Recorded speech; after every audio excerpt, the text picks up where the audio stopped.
welcome to Book Talk with Cara. Today, I am so delighted to introduce you to Michelle Shockley. If you have not read her books yet, you are going to enjoy this opportunity to learn more about her and her historical fiction. We're going to be talking in particular about her novel, The Women of Oak Ridge, which, if you know me, this one is about World War II, so it had me from the moment I saw the cover. And then when it was Michelle's book, I was like, okay, we have got to get together on Book Talk so we can talk all about it. But before we get started, Michelle, do you want to take a moment to introduce yourself to those who are tuning in for Book Talk? Sure. First of all, thank you so much for having me on the podcast. This is going to be fun sharing this book with you and your listeners, and I'm just real excited about this book. I live in Tennessee outside of Nashville. My husband and I work as estate caretakers. So that means we live and work on a large, beautiful property and get to take care of everything for the owners. And we've been doing this for about 14 years and we absolutely love it. And thankfully, it does afford me a little bit of extra time to write. So it's the best of both worlds.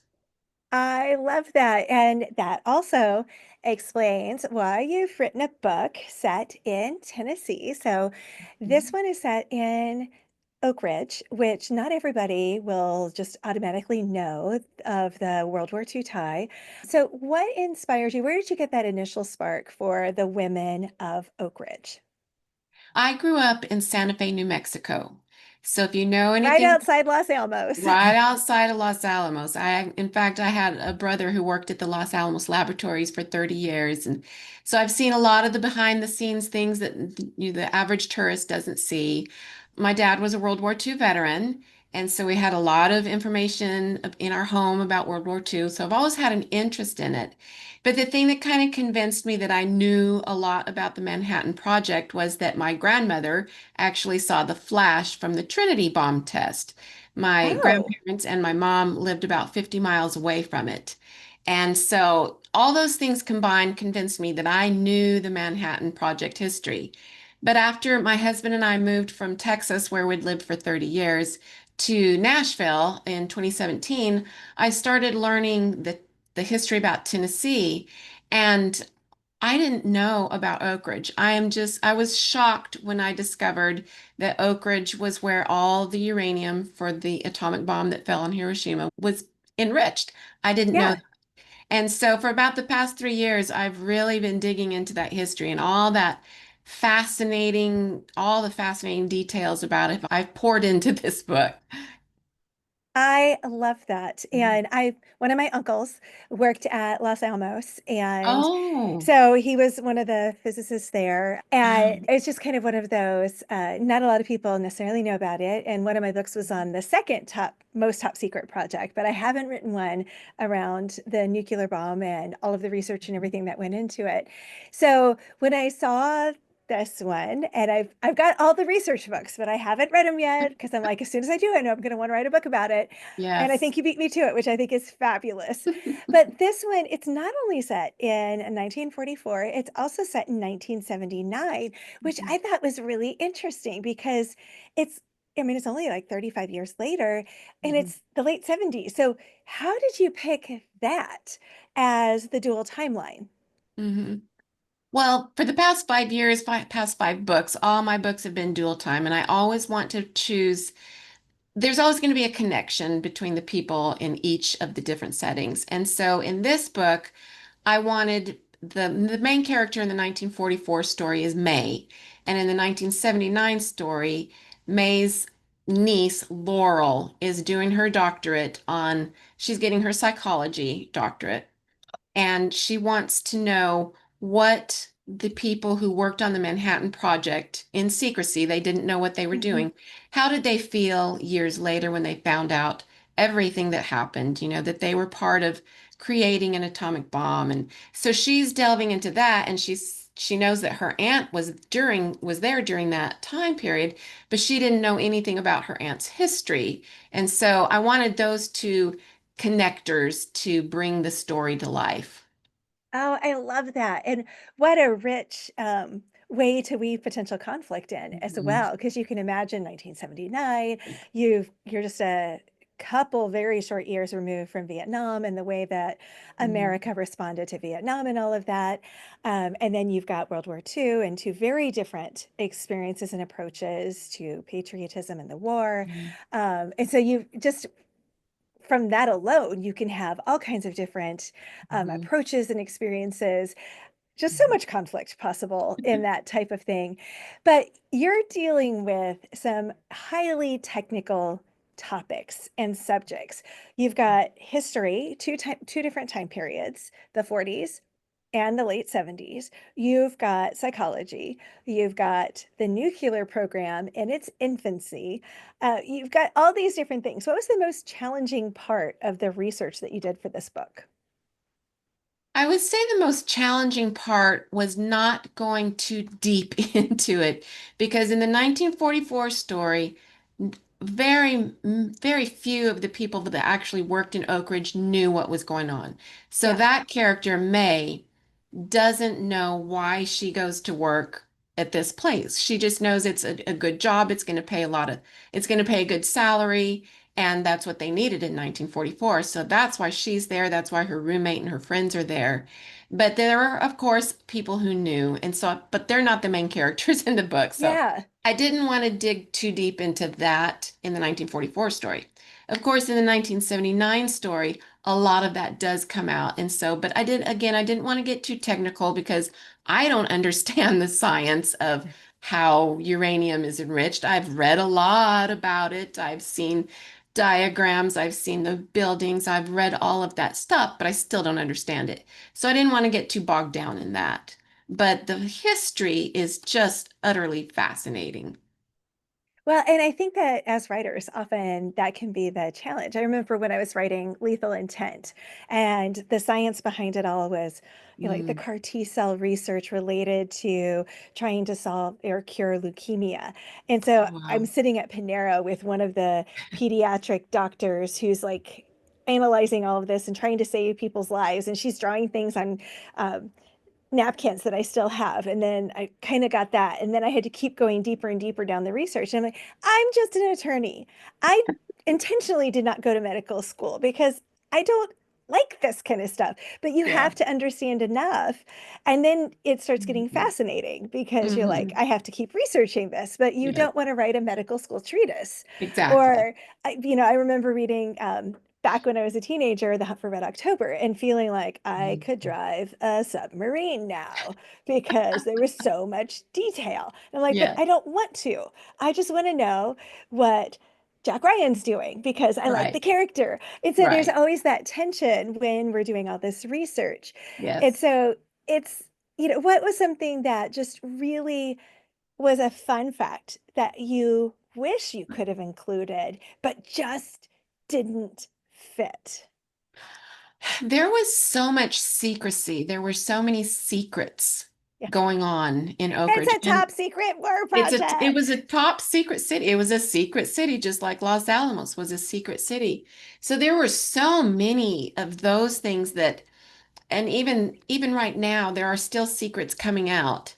And Yeah. I wanted to include them all, but I had to Yeah. just pick just a few to include in the book and then build on that with the characters. But one of the, uh, one of the men that I got a lot of information from, Ray Smith, he's the official historian for the city of Oak Ridge. He worked at the Y12 plant for 30 years, and so he just has all this knowledge inside him. So I've had breakfast with him. I've hit him with emails. And one of the things he told me just a few weeks ago when I saw him when we passed through Oak Ridge was that they have just recently, in the last few months, discovered that the couriers who carried the uranium from Oak Ridge to Los Alamos, everyone just assumed they always went by train. They've discovered that just in the last few months, as they were really trying to push forward the bomb, they flew them. They flew the couriers, and Ray didn't even know that until just here in the last few months. So there are still secrets, that haven't been Yeah. made public. They're not they haven't been declassified yet. So I would have loved to include them all. That's amazing. And those curators. are the best. I'll never forget Yes. going to Fort Robinson in Nebraska when I was working on, I guess it was my second or third book. It doesn't really matter. Sandhill Dreams. And there, I wanted to do a book set at Fort Robinson, and there was war dog training there. I was like, oh, I'm just going to go out there. And it was my second book or my third book. I was still this baby writer. And I Yeah. was like, I'm going out to this fort and I'm going to be telling them I'm a writer and they're not going to believe me and they're going to tell me to leave. And this guy was like, oh my gosh, you are interested in what I'm interested in. He sent me back with CDs of photos, just Oh trusting that I yeah. would mail them back to him and stuff. And I had to finally go like, I have to leave so I can drive home because he was just so excited to show me all Yeah. over the fort and show me all these things. And it was when I went, oh, when you tap into what they're interested in, Yes. they just get so excited. It was so cool. So I could just That is. imagine that he was like, oh, let me tell you what I just learned. It's Mm-hmm. so cool. Mm-hmm. It is cool. And he talks to people all the time. So I just was grateful that he shared that little tidbit with me. Absolutely. So, what unexpected joy do you find when you're writing? Is there some part of the process or the journey that just has been like this unexpected moment or part of the process that you never thought you'd like? And you're like, man, every time I get to it, there's just this like surge of energy. I didn't realize that I was a history nerd until I started to write historical novels.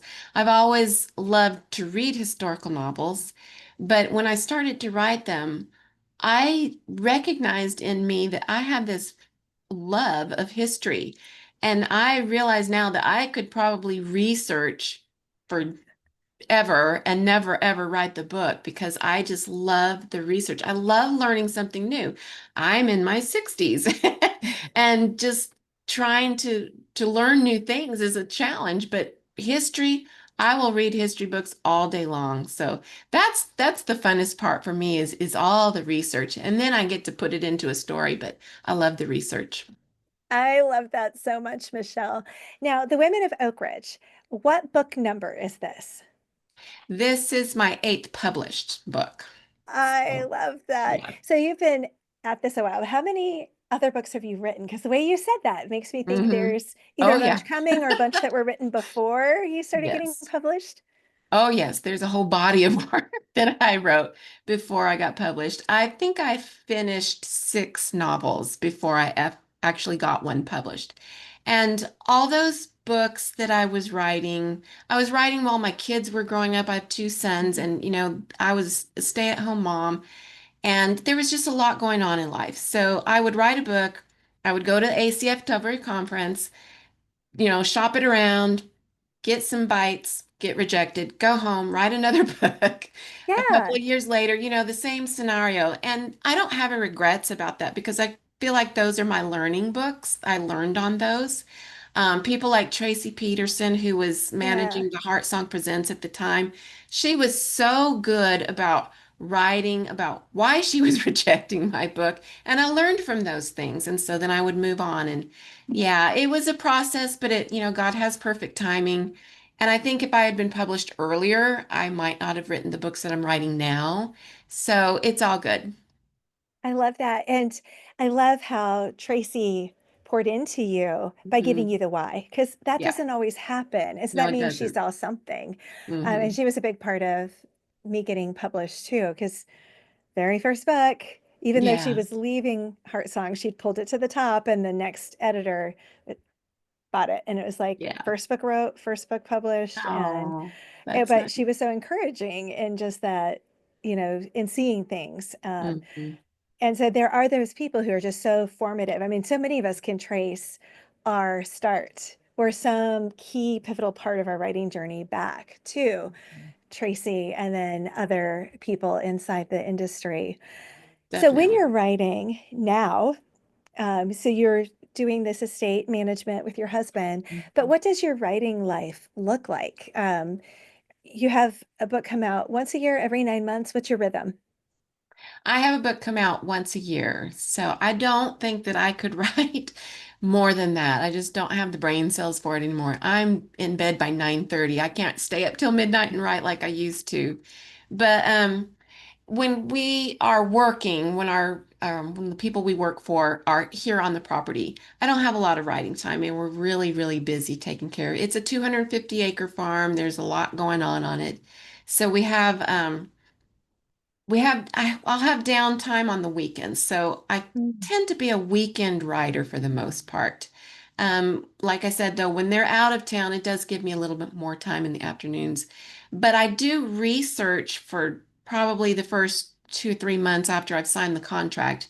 And then I start into writing, and I'll write from the beginning to the end. I don't ever skip around, even though it's a time split book. I just write, one chapter at a time, and it's worked out. Yeah. I'm glad that it's worked out for one book a year. So, Well, I love that. And I find it fascinating because I keep asking, especially with dual time, you already anticipated one of my questions of, do you write it straight through or do you write it, you know, all one and then all of the other and then kind of weave it together? And everybody has said so far that they write the book as we read it, which I yeah. find fascinating. I mean, it makes Mhm. sense, but Mhm. I could also see writing all of one story and then all of the other and then weaving them. So I find it really interesting how it comes Yeah. together. I don't think that my brain could do that as far as writing section and another section, then trying to put it together. Yeah. I've heard other authors say this, that they see their books when they're writing it kind of like a movie. And that's about what I feel like as I'm writing. It's you Yeah. come to the close of a scene and then you start another scene, and it just flows better. Yeah. Well, and I don't see it. It depends on the scene. Sometimes I see it like it's really playing out. Other Hmm. times it's a little more work than that. Hmm. Like I always remember I read something or heard Karen Kingsbury talking about, how she'll sit down and write a book in 3 weeks. And I must be nice. My life does not work like that. But No. there have been times where when I'm in the middle of a story and things are just flowing and I can write 10,000 words in a day because it's all in there and it's all worked out. But are you a plotter? Are you a pantser? Are you a plantser? Are you kind of in between? I mean, because you've done all that research ahead of time. Does Hmm. that mean that you're also kind of really plotting out what's going to happen in the book, or do you just take all that research and knowing your characters and see where they take you? At this point, I'm almost a plotter. I started out early on as a young writer, completely pantser, and I found out that I take way too many rabbit trails when I Mm, when I do that, and then I have to go back and rewrite just tons and tons of paragraphs and even pages. So and especially now that I'm working with a publisher, I do submit not a real detailed synopsis, but at least something that I know the beginning, the middle, and the end. So I always know where I'm going with the story. But it's like any kind of a road trip, you don't know you're going to get a flat tire, you don't know you're going to get lost. And so there's always surprises, but I do know where I'm going. So yeah. for the most part. I love that description. It's like a road trip where Mhm. you don't know that, oh, you're going to stop for Cracker Barrel Right, here instead of there, or you're going to look, oh, there's a Chick-fil-A here. Oh, but it's Sunday. I can't right, stop at Chick-fil-A. I got to go right. somewhere else. I can't tell you how many times I pulled off the interstate and then been like, dang it, that's not going Mhm. to work today. So, okay, so as we wrap up today, this has been so much fun talking about the women of Oak Ridge and your writing in general. But when you're writing, do you ever snack? Do you have sweet or salty snacks when you're writing away, clicking at the keyboard? I do. I like little things that I can just keep on feeding myself. So I have a lot of trail mix things, almonds with the honey on them. They're not Mm, exactly the healthiest. It it's kind so of good. defeats the whole purpose of the healthy almonds, but I do love the honey roasted ones and sunflower seeds, things like that. Just little things to nibble on. But Yeah, I yeah, love that. And do you drink tea, coffee, water? I really like green tea with honey, but I've gotten myself hooked on Zevia Oh, colas. yeah. Do you know those? Mhm. Gosh, I love those things because there's no sugar, there's no nothing, and they come in all kinds of flavors. So I've gotten hooked on Yeah, I love sparkling water, although it's been a long day, so I've got my iced latte that I grabbed. So, them. like, oh, a little treat at the end of the week. Yes. And then, if when you're done with the book, is there any special way that you celebrate? I'm one who just likes to stay at home. I just Yeah. really am. So we might go out to eat or something, or I might go have my husband get takeout. As long as I don't have to cook on release day, that's a celebration enough for me. Yeah, I love that. I'm terrible about celebrating, so I totally get that. Michelle, where can people learn more about you and about your books? I have a website, michelleshockley.com, and I'm also on social media. I'm on Instagram and Facebook. So I would love it if people would check it out. Thank you so much for joining me today. And the book is The Women of Oak Ridge. And Michelle, it's been so much fun. Thanks so much for being here. Thank you, Cara. It's been lovely being here.